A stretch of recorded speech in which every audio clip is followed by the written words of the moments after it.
നമസ്കാരം. റാഫ് ഫുട്ബോളിലേക്ക് അവർക്കും സ്വന്തം. എന്തൊരു വിധിയാണിത്. പൗലോ ഡിബാല, അർജന്റീൻ ദേശീയ ടീം നവംബർ മാസത്തിലെ മത്സരത്തിനുള്ള സ്ക്വാഡ് പ്രഖ്യാപിക്കാനിരിക്കെ അദ്ദേഹം സ്ക്വാഡിൽ ഉണ്ടാകുമെന്ന് അർജന്റീൻ മാധ്യമങ്ങളൊക്കെ പുറത്തു വിട്ടുകൊണ്ടിരിക്കെ താരത്തിന് വീണ്ടും പരിക്കേറ്റ വാർത്തയാണ് ഇറ്റലിയിൽ നിന്ന് പുറത്തു വരുന്നത്. ഇന്നലെ AC മിലാനുമായിട്ട് മത്സരമുണ്ടായിരുന്നു. 1-0 AS റോമ തോറ്റു. ആ കളിയിൽ ഒരു പെനാൽറ്റി ലഭിച്ചിരുന്നു. പൗലോ ഡിബാലയാണ് പെനാൽറ്റി എടുത്ത് അദ്ദേഹത്തിന് ഗോളാക്കി മാറ്റാൻ പറ്റിയില്ല. ആ പെനാൽറ്റി ശ്രമത്തിനിടക്ക് താരത്തിന് പരിക്ക് പറ്റി എന്നാണ് ഇപ്പോൾ ഇറ്റാലിയൻ മാധ്യമങ്ങൾ റിപ്പോർട്ട് ചെയ്യുന്നത്. ഏതായാലും അദ്ദേഹത്തിനെ സംബന്ധിച്ചിടത്തോളം വല്ലാത്തൊരു അൺലക്കിയസ്റ്റ് പ്ലെയർ എന്ന് തന്നെ പറയേണ്ടി വരും. ഈ ഒരു സംഭവം നോക്കുക.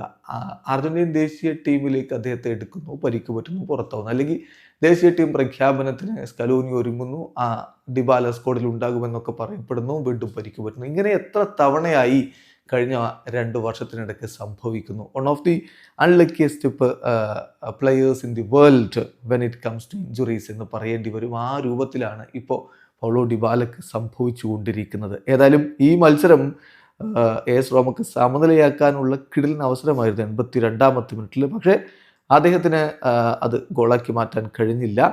അതോടുകൂടി സംഭവിച്ചത് എന്താണെന്ന് വെച്ചാൽ 1-0 AC മിലാൻ വിജയിച്ചു കയറി. പൗലോവിച്ചിൻ്റെ 39ാമത്തെ ഗോളാണ് അവരെ വിജയത്തിലേക്ക് കൊണ്ടുപോയത്.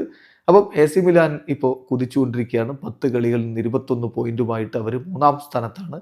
10 കളിയിൽ നിന്ന് 22 പോയിന്റുള്ള നാപ്പോളിയാണ് ഒന്നാമത്. ഒറ്റ പോയിന്റ് വ്യത്യാസമേ ഉള്ളൂ. അതേസമയം റോമയുടെ കാര്യത്തിൽ നിലവിൽ 10 കളികളിൽ നിന്ന് അവർക്കും 21 പോയിന്റുകളുണ്ട്.